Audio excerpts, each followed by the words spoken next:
देखो हम लोग स्टार्ट करेंगे इंटीग्रेशन। ठीक है, तो इंटीग्रेशन बेसिकली क्या होता है, डिफरेंशिएशन का जो इनवर्स प्रोसेस है वही है इंटीग्रेशन। डिफरेंशिएशन में चीजों को हम बांटते हैं, इंटीग्रेशन में हम चीजों को इकट्ठा करते हैं, एक्यूमुलेशन का काम होता है। ठीक है, जो थ्योरी वर्क है पहले उसको करते हैं इंटीग्रेशन में, जो बेसिक आइडिया है वो क्या चीज होता है, कैसे इनवर्स प्रोसेस है डिफरेंशिएशन का है, उसको पहले देखते हैं। ठीक है, देखो मान लेते हैं कि मेरे पास कोई कैपिटल एफ एक्स नाम का कुछ फंक्शन था, उसको हम एक्स के रिस्पेक्ट में डिफरेंशिएट कर दिए, तो इधर कुछ फंक्शन नया आया, इधर स्मॉल एफ एक्स। जैसे कि साइन एक्स हमारे पास रहता था, तो इसको आप डिफरेंशिएट कर देते थे एक्स के रिस्पेक्ट में, तो इधर हमको कॉस एक्स मिल जाता था। ठीक इसी तरह से हमने कैपिटल एफ मान के रखा हुआ है कि इसको डिफरेंशिएट किए, तो इधर स्मॉल एफ मिला है। ठीक है, अब क्या करना है कि जो dx है उसको इधर मल्टीप्लाई कर दो, एफ एक्स डी एक्स बना दो and D of f x कर दो।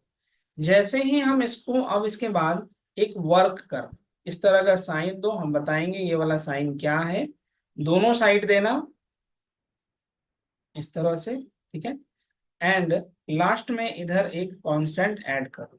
ठीक है, तब यहां से कुछ नया चीज बनेगा। ये जो नया ऑपरेटेड वर्क हो करके हमारे पास जो नया आउटपुट आया है, ये capital F x equal to in this plus C आ रहा है। अभी हम नाम किसी का इसलिए नहीं बोले हैं क्योंकि सारे का एक स्पेसिफिक नाम है।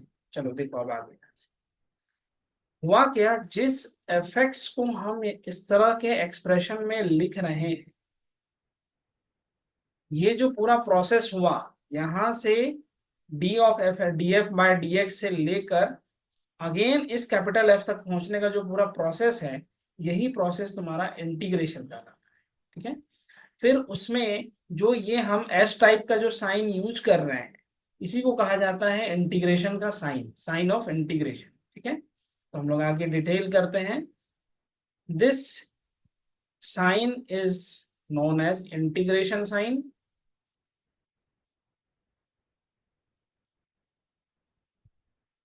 ठीक है, यहाँ पर जो सी तुम्हारे पास आ रहा है ये हमारा इंटीग्रेशन कांस्टेंट है, ये हमेशा हमारे पास रहेगा। जब भी हम लोग इंडिफिनिट इंटीग्रल करते हैं तो वहां पर ये कांस्टेंट सी जरूर रहेगा। ओके, फिर जिस एफ एक्स को हमने इंटीग्रेट किया इसको हम लोग बोलते हैं इंटीग्रैंड।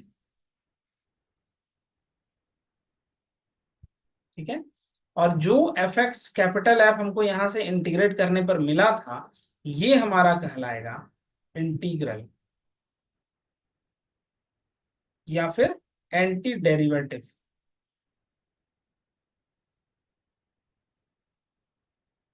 एंटी डेरिवेटिव ऑफ इसका, इस एफ एक्स। ठीक है, तो हम लोग जो इंटीग्रेशन का वर्क करेंगे वो बिल्कुल यही प्रोसेस रहेगा।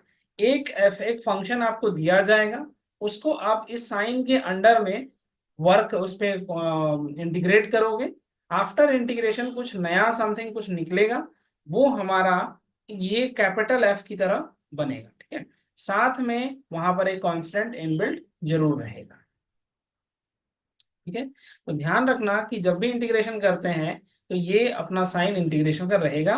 और जिस तरह से डिफरेंशिएशन में हम लोग वर्क करते थे एक्स के रिस्पेक्ट में, तो यहाँ पर भी इंटीग्रेशन जब हम लोग कर रहे हैं तो ये वर्क भी एक्स के रिस्पेक्ट में ही हुआ है। ठीक है,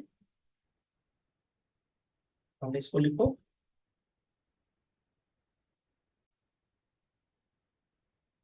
देखो हम लोग के पास कुछ डिफरेंशिएशन का फॉर्मूला रहेगा, उसके हेल्प से हम लोग कैसे इंटीग्रेशन करते हैं वही चीज को यहाँ दिखना है। ठीक है, देखो मान लो कि तुम्हारे पास y equal to X to the power n plus one दिया गया है अपॉन n प्लस वन रखा हुआ था। ठीक है, इसको हम डिफरेंशिएट कर रहे हैं, dy बाई डी एक्स इसका निकाल रहे हैं, तो क्या आएगा, one by N plus one तो बाहर हो गया, x to the power n plus one का differentiation n plus one into x to the power n plus one minus one. Ultimately हमारे पास ये आया एक्स टू दावर n। ठीक है, यानी कि हमने क्या किया, डिफरेंशिएशन लिए थे X to the power n plus one, with respect to n plus sorry upon n plus one with respect to x equal, और आउटपुट हमारे पास क्या आया, x to the power n आया। ठीक है, ध्यान रखोगे कि n की वैल्यू जो है वो -1 के इक्वल नहीं होनी चाहिए। अब क्या करेंगे, इस dx को इधर भेज दो, तो हमारे पास इधर बनेगा d of x to the power n plus one whole divided by n plus one, this is equal to x to the power n into dx।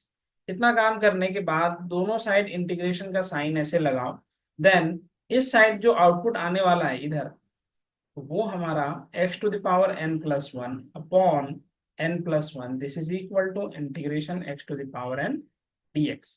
और साथ में एक कांस्टेंट c लगेगा, तो उस c को तुम इधर रखो चाहे उधर रखो तो कोई दिक्कत नहीं होगी। ठीक है, तो अल्टीमेटली फॉर्मूला क्या बना हमारे पास, integration x to the power n dx का जो फॉर्मूला बनता है वो x to the power n plus one upon n plus one plus c। ठीक है, तो हम लोगों को ज्यादा कुछ नहीं करना है, हम लोगों को सिंपली ये जो फॉर्मूला अभी कुछ कुछ हम लिखेंगे उसी को ही याद रखना है। ठीक है, तो x to the power n dx का इंटीग्रेशन क्या होगा, x to the power n plus one whole divided by n plus one plus c।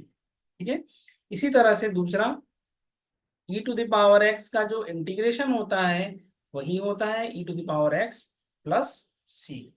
Again integration of 1 by x dx का जो लिखोगे वो log x प्लस c बन जाएगा।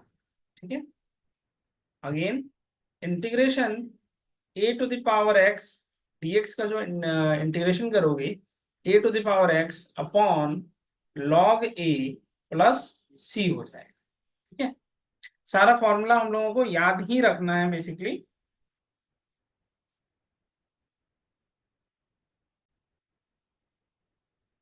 ठीक है, इसी तरह से नेक्स्ट हम लोगों को और यहाँ से साइन कॉस का इंटीग्रेशन लिखना है, ऑफ साइन एक्स लिखेंगे, वो आएगा minus cos x plus C, integration cos x जब लिखोगे तो वो हम लोगों को मिलेगा sine x plus C, integration sec square x का वैल्यू हो जाता है 10x plus C, integration cosec square x dx जो है वो हमारे पास आएगा माइनस कॉट एक्स प्लस सी।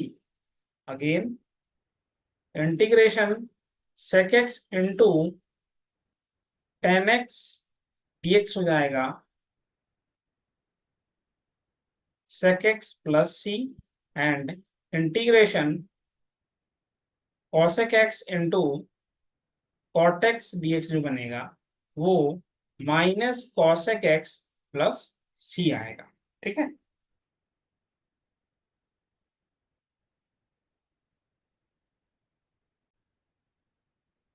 नेक्स्ट लिखोगे integration 1 by root under 1 minus x square, इसका जो इंटीग्रेशन बनेगा वो sine inverse x plus C बन जाएगा।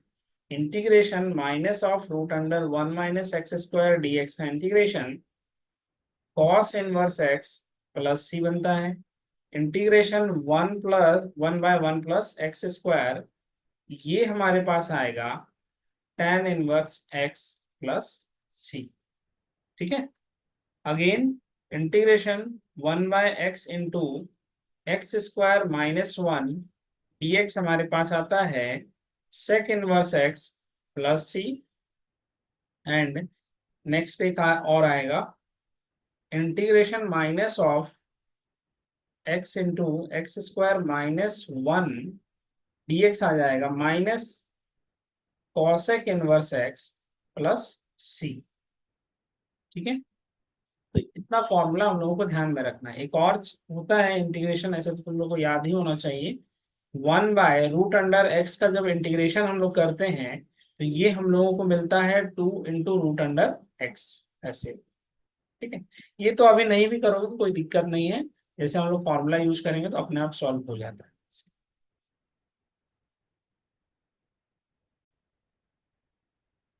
नेक्स्ट कुछ इंटीग्रेशन का हम लोगों को अलजेब्रा वाला रूल यूज करना पड़ेगा। देखो, मान लो कि हम इंटीग्रेट कर रहे हैं एफ एक्स प्लस जी एक्स को, ठीक है, एक्स के रिस्पेक्ट में। वेरिएबल देखना वहां पर कुछ ना कुछ होगा। तो ये चीज स्प्लिट कर जाता है integration f x d x plus integration g x d x. जैसे डिफरेंशिएशन में दो हिस्सा में बढ़ जाता था, ठीक उसी तरह से होता है। प्लस रहेगा तो प्लस यूज कर देना, माइनस रहेगा तो माइनस यूज कर देंगे। अब उसके बाद इंटीग्रेशन के इंटू एफ एक्स अगर दिया हुआ है, जहां पर के कोई कांस्टेंट नंबर है, तो यहाँ भी वही काम करोगे, के को बाहर निकाल देना और इस एफ एक्स का इंटीग्रेशन कर दोगे। के इज कांस्टेंट वैल्यू या कांस्टेंट, ठीक है। जैसे डिफरेंशिएशन में भी क्या करते थे, अगर differentiation of 5 into E to the power X है, तो 5 बाहर निकल जाता था और डिफरेंशिएशन कर लेते थे ई टू द पावर एक्स का। सेम यहाँ भी वही हो रहा है कि आप कांस्टेंट वैल्यू को बाहर निकाल रहे हो और एक्स का डिफरेंशिएशन, जो भी फंक्शन है उसका डिफरेंशिएशन करोगे। फिर दूसरा चीज एक और याद रखना है इसमें, अगर मान लो कैपिटल एफ एक्स है, इसका integration, sorry small f x का जो इंटीग्रेशन है, ऐसे लिख रहा हूँ, integration of f x d x equal to capital F x plus C आया है, ठीक है। लेकिन तो integration of f A x plus b रहेगा। अगर एक्स को ए एक्स प्लस बी से रिप्लेस कर दिए तो कुछ नहीं होगा, ये जो कैपिटल एफ आ रहा था उसमें भी वैसे ही एक्स को ए एक्स प्लस बी से रिप्लेस कर दोगे एंड होल डिवाइडेड बाय ए कर देना है। जो भी एक्स का कोफिशिएंट रहेगा उससे तुम डिवाइड कर दोगे, ठीक है। जस्ट ए सिंपल सा एग्जांपल देखो, अगर मान लो हम दे रहे हैं e to the power x को इंटीग्रेट करने का, तो ये इसका इंटीग्रेशन का फॉर्मूला बनता था e to the power x plus C. लेकिन अगर इसी जगह हम लिख के दे रहे हैं e to the power m x d x, m कुछ भी है, तो इंटीग्रेट होगा उसी तरीके से e to the power m x में ही, लेकिन एक्स का जो कॉफिशिएंट दिख रहा है एम, बस उससे उसको डिवाइड कर, ठीक है। तो ये सबसे ज्यादा इंपॉर्टेंट यूज होने वाला तरीका है यहाँ पर, एफ ए x plus B D X का, ठीक है। चलो इतना तो लिखो पहले। ठीक। चलो अब यहाँ से हम लोग कुछ क्वेश्चन करते हैं। सबसे पहले हम लोग जो सिंपलेस्ट इंटीग्रेशन का फॉर्मूला पढ़े हैं X to the power N वाला, उसको यूज करके देखते हैं, ठीक है। अगर मान लो हमको दिया जाता है एक्स टू द पावर 5 को कहा गया कि एक्स के रिस्पेक्ट में इंटीग्रेट करना है, तो according to the formula X to the power N D X क्या पर था, X to the power N plus one whole divided by N plus one, और बाहर में एक कॉन्स्टेंट सी ऐड होता था। यहाँ पर n की जगह पर हमारे पास क्या आ रहा है, 5 आ रहा है, तो हम कुछ नहीं करेंगे, 5 के साथ सिर्फ एक ऐड करेंगे और नीचे में भी यही काम करोगे 5 प्लस वन, एंड लास्ट यहाँ पर इंटीग्रेशन कांस्टेंट c ऐड हो गया। तो ये बन गया x to the power 6 divided by 6 plus c, ठीक है। इस तरह से हमें इंटीग्रेट करना है। सेम इसी तरह से अगर मान लो एक्स टू द पावर तुमको दिया जाता है माइनस, चलो माइनस नहीं, अभी थोड़ा प्लस प्लस करते हैं, 10 दिया जाता, तो n के जगह पर क्या आ रहा है, इस बार 10 आ रहा है, तो हम क्या करेंगे, 10 plus one whole divided by 10 plus one plus constant c। अब इसको लिखो x to the power 11 divided by 11 plus c, ठीक है।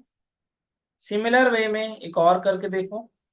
अभी थोड़ा सा चेंज करते हैं क्वेश्चन को, थोड़ा सा फ्रैक्शन वाला नंबर लेते हैं, मान लो 1/2 ले ली, इसको इंटीग्रेट करना है। n की जगह पर 1/2 है, कोई रिस्ट्रिक्शन नहीं है, n हमारा नेगेटिव पॉजिटिव कुछ भी हो सकता है, बस ध्यान रखना n का वैल्यू -1 नहीं होना चाहिए, ठीक है। तो यहाँ क्या होगा इंटीग्रेशन में, हाफ में आप वन ऐड करो, हाफ में वन ऐड करो प्लस कांस्टेंट c करो।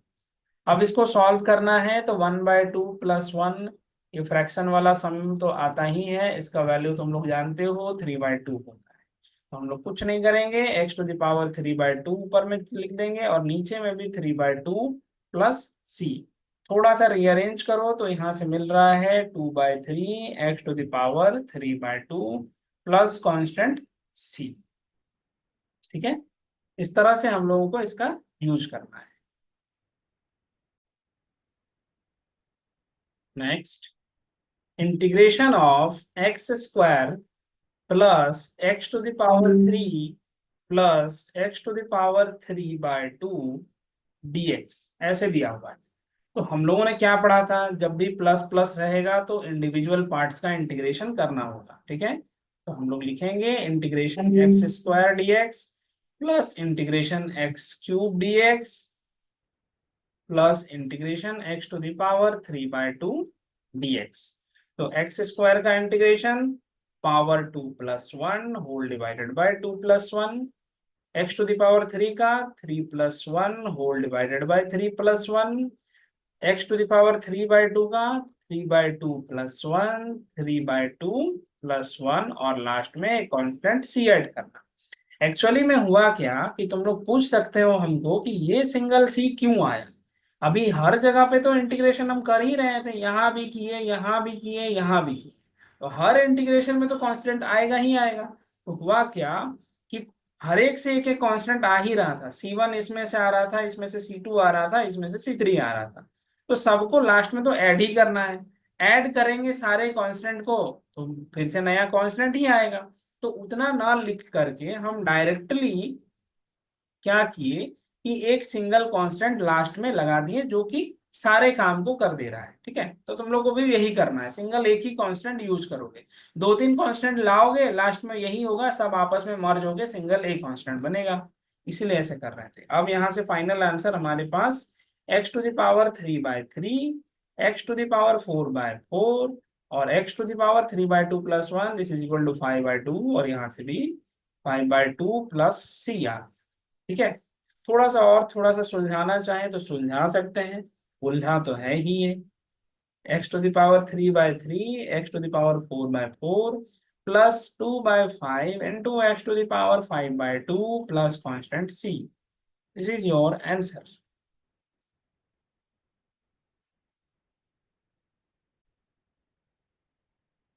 Integration of 5 into x to the power 3 dx, सिर्फ इसी का इंटीग्रेशन करना है। तो क्या होगा, हम लोगों ने पढ़ा क्या था कि अगर कोई कांस्टेंट नंबर मल्टीप्लाइड है तो कुछ नहीं करेंगे, इस कांस्टेंट को बाहर निकालेंगे, अंदर में जो भी वेरिएबल दिख रहा है या जो फंक्शन दिख रहा है उसको सिंपली इंटीग्रेट कर। तो यहाँ से 5 into x to the power कितना आ गया, 3+1 होल डिवाइडेड बाय 3+1 और यहाँ कांस्टेंट C आ गया। तो ये कितना बनेगा, 5/4 into x to the power 4 plus C।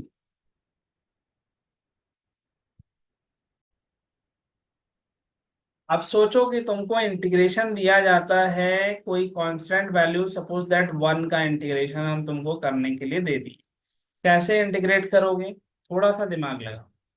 इस 1 के लिए हम लिख सकते हैं इसको x to the power 0 into X, formula है, कैसे आता है हम यहाँ पर समझा दे रहे हैं। तो पावर में कितना दिख रहा है, 0, और हम लोग क्या देखें पावर में -1 बस नहीं हो तो बाकी सब कुछ चलेगा।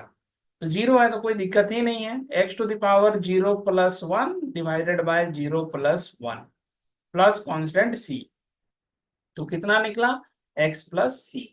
इसीलिए जब भी तुम्हें इंटीग्रेशन dx ऐसे लिखा हुआ मिले तो समझ जाना कि उसका इंटीग्रेशन x प्लस C रहेगा, ठीक है। सिमिलर वे में अगर इंटीग्रेशन ऑफ कोई कांस्टेंट वैल्यू k है इंटू dx ऐसे करके लिखा हुआ है तो वहां भी वही हो रहा है, इस k को हम बाहर निकाल रहे हैं, सिंपल इंटीग्रेशन कर रहे हैं और इधर c को ऐड कर रहे हैं, तो अल्टीमेटली kx प्लस C बनेगा। अगर हम इसका एग्जांपल देखें तो मान लो 7 dx करके तुमको दिया गया तो कुछ नहीं करना है, 7 इंटू एक्स प्लस C करके छोड़ के आ जाना है, ठीक है। तो ध्यान रखना कि कांस्टेंट का इंटीग्रेशन वहां पर x ही आएगा, ओके। तो ये सारा चीज को ध्यान में रखो।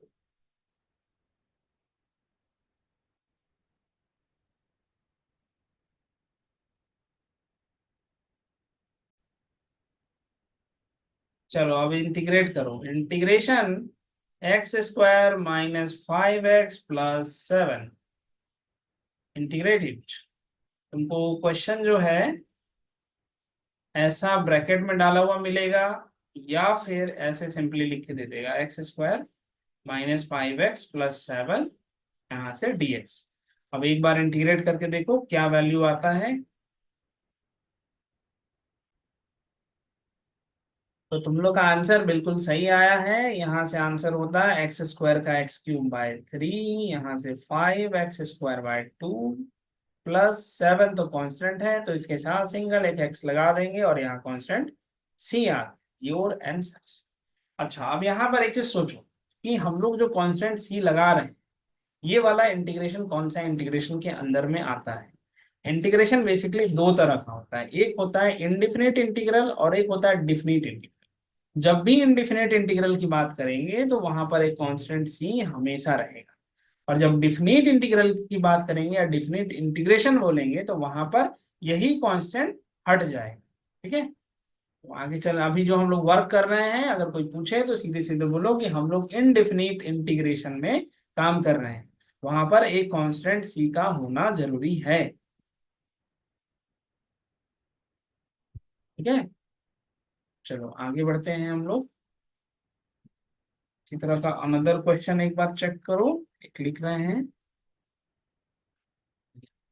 Integration x plus 1/x+2 dx दिया गया है। ठीक है, यहाँ पर तुमको ध्यान में रखना है कि सब चीज क्या क्या है। यहाँ पर एक एक्स्ट्रा टर्म दिख रहा है 1/x, तो उसका इंटीग्रेशन क्या होता है उसको फॉर्मूला में चेक करो और फिर इंटीग्रेट करो।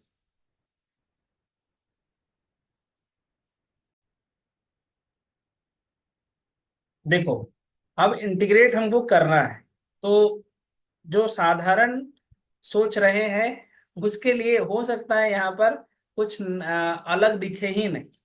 इन जनरल तुम लोग क्या कर सकते हो, जो कॉमन गलती है वो x के साथ नहीं होता है, 1/x के साथ होता है। ज्यादातर हम लोग x⁻⁻1+2 करके इंटीग्रेट करते हैं। इस x के साथ इंटीग्रेशन में कोई प्रॉब्लम नहीं है, इसके साथ भी कोई प्रॉब्लम नहीं है। लेकिन अगर x⁻⁻1 को तुम इंटीग्रेट कर रहे हो तो यहाँ पर प्रॉब्लम है। कैसे प्रॉब्लम है?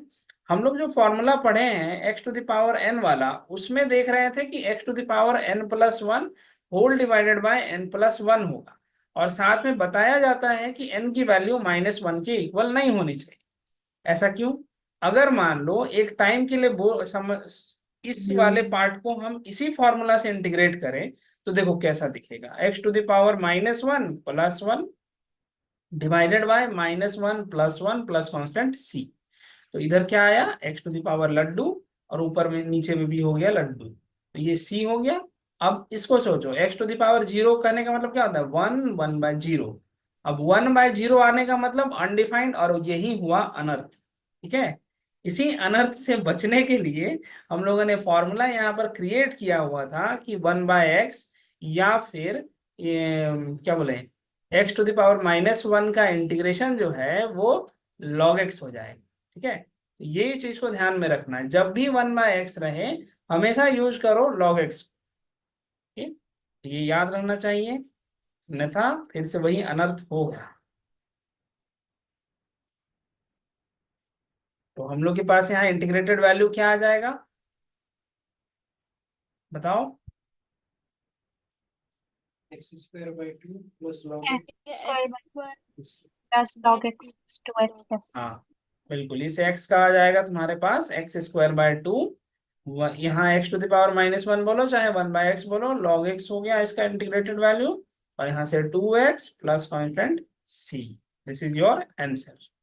ठीक है, चलो दूसरा क्वेश्चन बनाओ।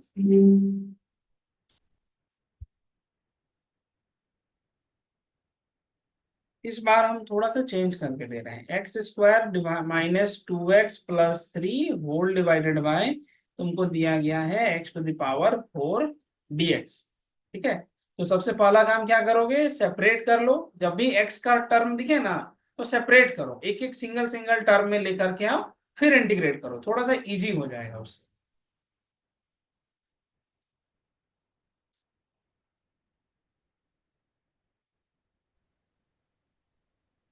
देखो, क्वेश्चन जो है, जो भी इंटीग्रांड यहाँ पर दिया रहेगा जिसको हम इंटीग्रेट कर रहे हैं, अगर वो x के टर्म में है तो सबसे पहले उसको सिंप्लीफाई कर लो। ठीक है, छोटा कर लो ताकि इंटीग्रेट हो सके। हम लोग क्या जान रहे हैं, इंटीग्रेशन के लिए हम लोग के पास कोई डिवाइड वाला रूल तो है नहीं, हम लोग इसको सिंपल फॉर्म में लाएंगे। सबसे पहले ऐसे x² / x⁴ - 2x by X to the power 4 plus 3 by X to the power 4 dx। तो ये क्या बना, एक्स स्क्वायर है और नीचे में एक्स टू द पावर 4 है, कट जाएगा तो एक्स टू द पावर 2 बचेगा, और यहाँ से 2 by X to the power 3 बचेगा, और फिर यहाँ से 3 by X to the power 4 आ गया।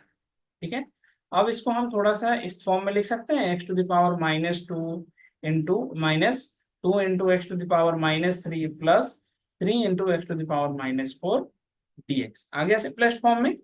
अब इसको इंटीग्रेट करो जैसे हम लोग पहले इंटीग्रेट करते थे, तो क्या आएगा, -2 + 1 -2 + 1, फिर यहाँ पर 2 है तो 2 तो अपना कांस्टेंट हो गया, एक्स टू द पावर -3 का इंटीग्रेशन -3 + 1 -3 + 1, फिर उसी तरह से 3 into x to the power -4 + 1 -4 + 1, और एक कांस्टेंट सी बाहर ऐड हो जाएगा। तो ये आप सिंप्लीफाई करो इसको, x to the power -1 whole divided by -1, 2 into x to the power -2 whole divided by -2 plus 3 into x to the power -3 whole divided by -3 plus constant C.